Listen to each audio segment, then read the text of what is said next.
Viral खालि viral.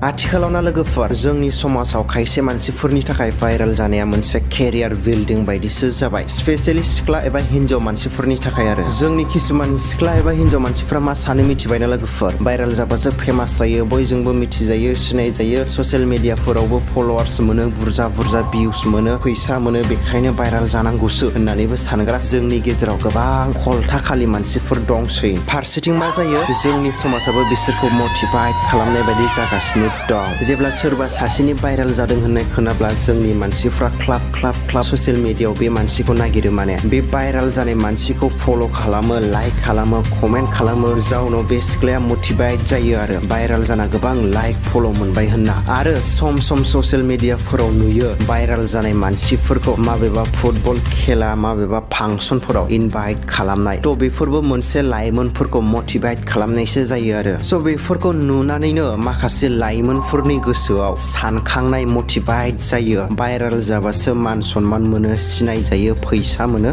बायदि।